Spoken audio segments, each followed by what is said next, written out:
Texas with 18 hospitalizations and 1 death. We'll have more information about that. Wind is coming, but so is spring. More tonight on my full forecast. It's National Invasive Species Awareness Week, and the U.S. Fish and Wildlife Service has something interesting to say about it. This is News 3 New Mexico, your local source for news, sports, and first weather. Good evening and welcome to dinner. The arrest stemmed from an investigation that began on October 23, 2024. Agents state that a report was made to CYFD regarding abuse of a child and multiple siblings. Throughout the investigation, agents learned that multiple minor children were living in horrific conditions, sleeping outdoor, posing a risk to their health and safety. The investigation also revealed that at least one of the children was sexually abused. Valerie Cordell is charged with 16 counts of child abuse and 1 count of conspiracy to commit child abuse. Melvin Cordell is charged with 16 counts of child abuse, 2 counts of criminal sexual penetrations, and 1 count of criminal sexual contact with a minor, and 1 count of conspiracy to commit child abuse. On February 25th, an arson fire started in the paper towel section of the only grocery store in Tucumcari. The fire prompted the temporary closure of the store on that same day. No injuries were reported. When smoke began to fill the building, store management evacuated safely. Tucumcari Fire Chief Casey Mackey said the blaze began in an 8 by 10 foot section where the paper towels were being displayed. Merchandise was damaged in the surrounding areas, and the store would sustain smoke damage. Mackey also said he summoned the state's fire marshal's office to investigate. The award-winning actor Gene Hackman was found dead in his home this week, along with his wife Betsy Araqua. The actor was found by sheriff's deputies in their Santa Fe home. The 95-year-old was found in a side room near his kitchen, while his wife, the 65-year-old classical pianist, was found in a bathroom. Authorities reported no signs of injury, but deemed the death suspicious enough to investigate and have not yet ruled out foul play. Well, you said it's becoming March? Or spring, excuse me. Yeah. Tomorrow's actually March 1st, and on the 20th, that's when spring is in full swing. That's kind of crazy that March is already here. I feel like February was pretty short. It was too short. Well, it is the shortest month out of the year. Got me there. But with spring, we have to expect the allergies, the wind, all that nasty stuff. Let's take a look at our map. We have a little bit of a precipitation, a little bit of a storm coming into Chicago, possibly to move into Toronto, and a small one trying to head its way into New York. Nothing horrendous, a little bit of precipitation, never hurt anyone. As we move on to our highs that we currently have, we're in the 60s and 70s around the state, really not getting any lower than 60. It's looking about 60 is our lowest up in Farmington. Roswell, Portales, Fort Sumner, all in the 70s. Very nice weather overall. We also have allergies. I'm feeling it. Everything is at a medium currently with the grass, pollen, and weeds. That's all I have right now, but I'll talk more on my full weather forecast. Back to you, Thomas. Thank you, Lainey.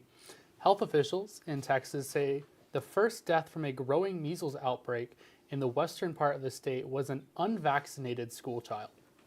So far, more than 120 confirmed measles cases have been linked to the outbreak since last month. Ivan Rodriguez breaks down the latest on the illness and what we can expect in the coming days. Since 2015, there had been 0 measles deaths in the U.S., but that changed this week. During Wednesday's cabinet meeting, President Donald Trump deferred a question about the measles outbreak in Texas to the Secretary of the U.S. Department of Health and Human Services, Robert F. Kennedy Jr. We are following the measles epidemic every day. I think there's 124 people who have contracted measles. Kennedy went on to say that 18 hospitalizations so far were mainly for quarantine.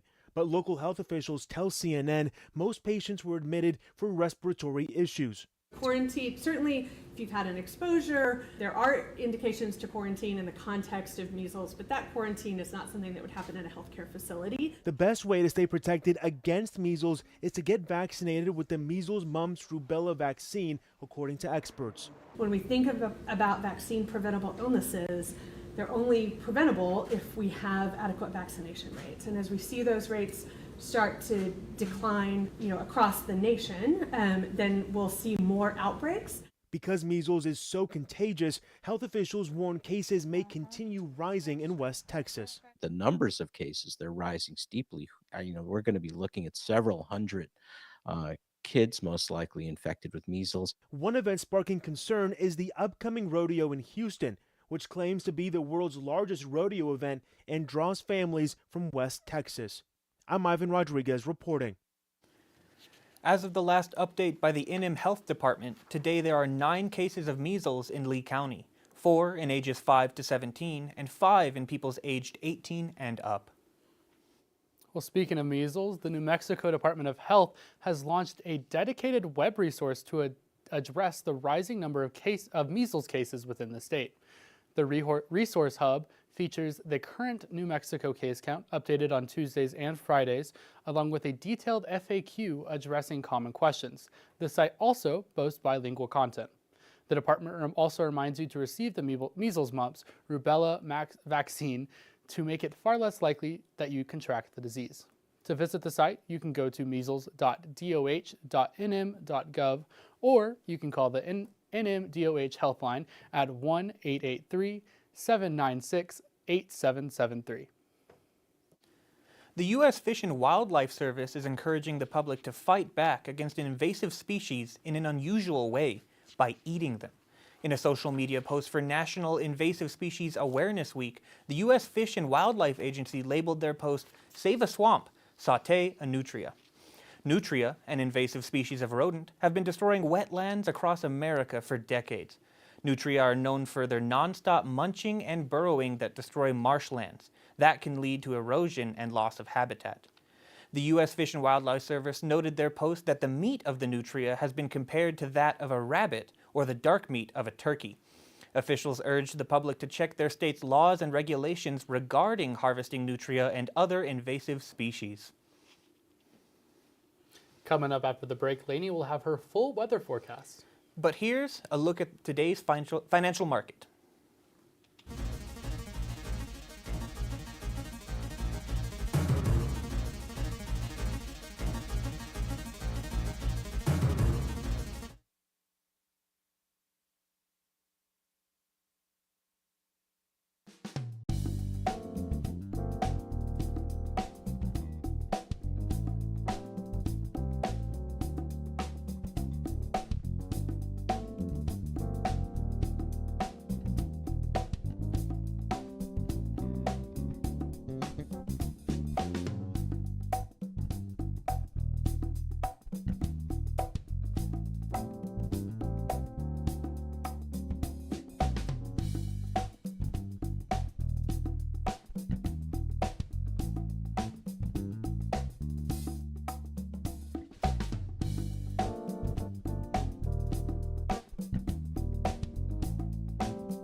Welcome back, weather fans. I'm Lainey Carlock here on News 3 New Mexico to take you through the weather.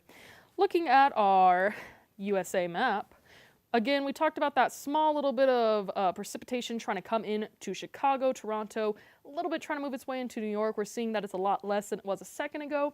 We do have a lot of cloud coverage over the state, so do be aware of that, as that can cause fog and lower visibility on the roads. Nothing too horrendous. We're especially getting a lot of cloud coverage in the entirety of New Mexico going into this night and the next morning. Not so much in the eastern part, but a lot over in the Albuquerque and Alamogordo area. Let's take a look at our drought conditions going on. We're seeing that the drought has gotten significantly less worse in New Mexico as a whole. As we see these red parts down here, we no longer have exceptional drought. We're down to the worst being extreme drought. This is amazing for our communities. This is amazing for our water wells. We have more water around. Overall, a great thing. Some of the lowest levels we've seen in years in New Mexico. Looking at our wind speeds, as I said, the wind is coming.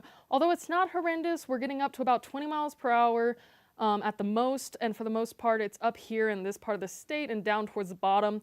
A little bit down in the eastern parts, heading towards Portales. Nothing too horrendous again, gusts up to 20, but for the most part, it's staying in the 10 mile per hour range. But wind is wind, and it is expected to get worse as we go into the week. So do be experiencing that and expecting it as you experience it. As I said, mainly down in like the Roswell, Carlsbad area is where it's going to be the worst at. A little bit up in Taos. It's supposed to head down towards Portales, so again, be aware of that. Anchor down the stuff in your yard. Make sure it doesn't fly away. Our current temperatures have dropped a little bit, going down to 57 in Ruidoso, 71 in Roswell, 64 in Albuquerque, 68 in Portales, Clovis, Santa Rosa, Tucumcari. Seems like they're all on the same page here. As we get into tonight's lows, a little bit of freezing temperatures up near Raton and Gallup. Nothing too horrendous. We do have it getting low in Silver City, possible freezing temperatures, but for now, nothing too bad expected. 42 in Portales and 43 in Roswell. Tomorrow's high is expected to be in the 70s, 60s for all of New Mexico, 75 in Las Cruces, 73 in Silver City, 74 in Portales, and 72 in Clovis. As we get onto our 7-day forecast, starting with Roswell, we can see that those winds that I was talking about are getting up on Monday, Tuesday, and Thursday, staying in the 70s and 60s throughout the week and dropping down into the 40s and 30s, 33 on Tuesday night of an all-time low. Carlsbad, also getting that horrible wind on Sunday, Monday, Tuesday, and Thursday in the 60s and 70s again and down into the 40s and 30s. Again, Sunday, Monday, Tuesday, Thursday on Tucumcari in the 70s, 60s, dropping down to 58 on Tuesday night. And Portales in the 70s and 60s with that wind also going into Friday. Overall, really nice temperatures, I'd say, but that wind is horrendous. It really does seem like a very great next week, and hopefully it'll be really fun. I think it will be. Just be aware of that wind. Well, coming up after the break, we'll have more news for you, so stay tuned.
Welcome back.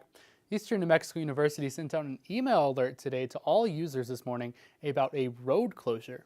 In case you didn't receive it, ENMU will be working in conjunction with the City of Portales on utility services survey.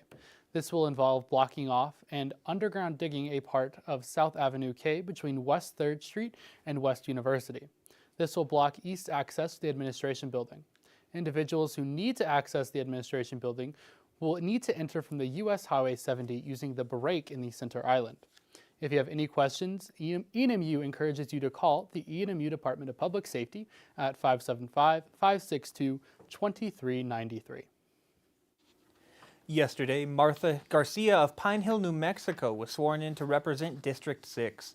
This comes following the retirement and death of Representative Eliseo Lee Alcon, who represented the district for more than 16 years. Garcia will sit on the House's Rural Development, Land Grants, Cultural Affairs, and the House of Education Committee. Garcia will fulfill the rest of Representative Alcon's 2-year term in the House of Representatives. The New Mexico Veterans Memorial Grounds in Albuquerque has been temporarily closed due to over 50,000 European starlings roosting in the areas. The starlings, an invasive species, have covered the ground with so many droppings that it was deemed unsafe and impossible to maintain. No birds will be harmed as the memorial is cleaned, and the city will opt for non-lethal methods to shoo the birds away. After the birds have been flown off, the grounds will be sanitized and are estimated to open again within a few weeks. Today is Rare Disease Day. Around 300 million people are currently living with a rare disease globally. While this day is about raising awareness, health experts are also applauding new efforts to better diagnose and treat these illnesses. That's something that was once thought to be impossible. Well, in today's Health Minute, Mandy Gaither explains how advancements in artificial intelligence are bringing hope to those with rare diseases. They're conditions that often go undiagnosed or untreated. More than 7,000 rare diseases have been identified, and these illnesses can have a significant impact on a person's health and well-being. It takes sometimes up to 15 years for individuals to get a diagnosis. So thinking about how long you live with just that uncertainty as to what is wrong, whether it's in your family member or in yourself, it's just a real burden. Dr. Timothy Curry with Mayo Clinic says many times that uncertainty lingers because doctors haven't seen the health problem before, or that issue doesn't fully fit with the condition's clinical characteristics. But he says artificial intelligence is now allowing for large amounts of data to help identify patterns in patients and analyze the entire set of DNA instructions found in a human cell. Could we look through a large library of genome results along with medications and see if we could repurpose some of those medications? Because most of the time, 95% of the time, these rare diseases right now don't have a treatment. Curry says these AI advancements are doing something once thought to be impossible: improvements in diagnoses and the development of new treatments, bringing hope to those trying to help patients.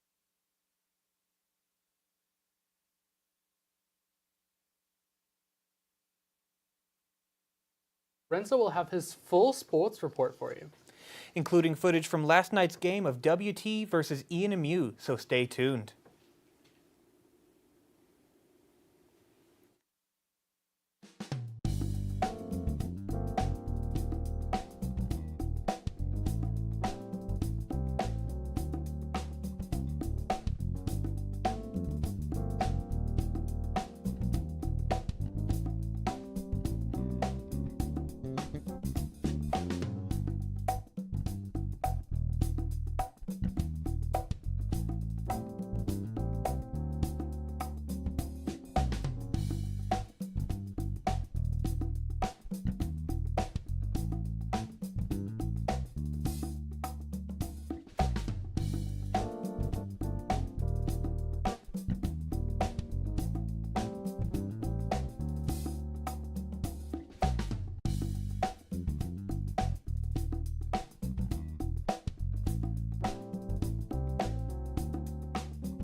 Welcome back, sports fans, to News 3 New Mexico. My name is Lorenzo Solis, and let's take a dive into today's report.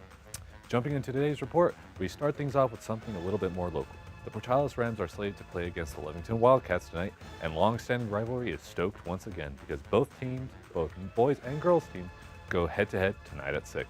With the girls team having a solid season of 17 wins and 9 losses, with 2 of those wins being taken from Lovington. And with the boys team having a current record of 12 wins to 14 losses. 2 of those losses this season were against the Lovington Wildcats. With all this in mind, for tonight's game, for both teams should prove to be an interesting one, And with state championships inching closer, I'll report on the results next week. Jumping into the next report is the ENMU men's basketball team. With the 4-game winning streak being broken by St. Mary's on the 22nd, by only 5 points, the Greyhounds went against West Texas A&M last night, and it was a nail-biter of a matchup, with the game going into double overtime with a tie having both teams with 77 points. It took 50 minutes for the two rivals on the court to clash, and while the Greyhounds fought hard, it was WT that took last night's game. With the final score of 95-90, it was a heart-pounder of a game.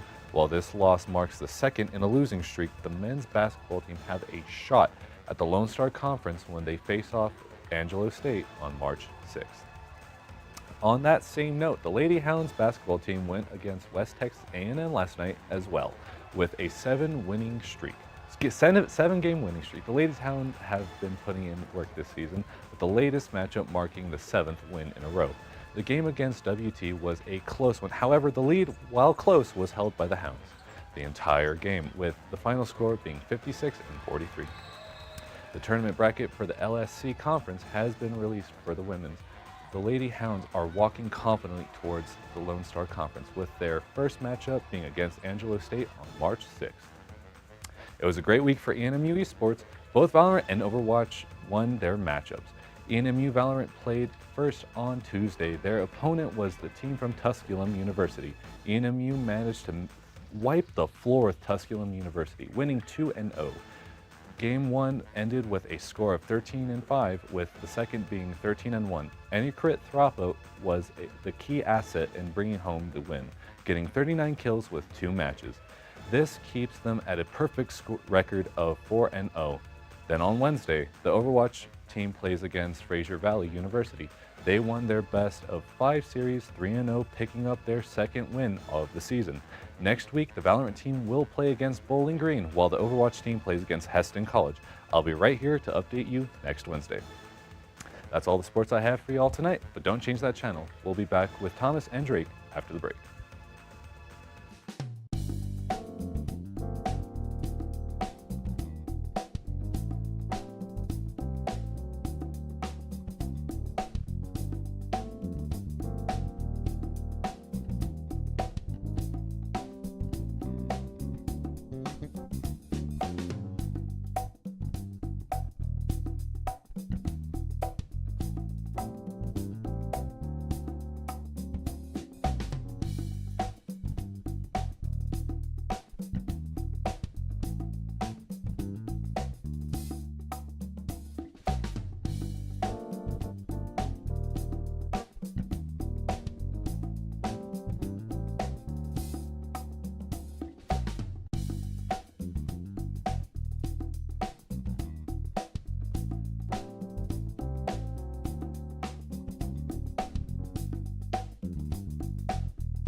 Welcome back. A teen climber gets pinned between boulders. And a foghorn on the Fritz becomes a New England nuisance. Coming up on today's Take a Look at This. Aerial video of a very tense rescue in a very tight space shows the moment a crew pulled a teen to safety after he was pinned in a rocky crevice for hours. San Bernardino County Fire says the 15-year-old slipped and fell while climbing with his family on large boulders in Southern California's Rimrock area.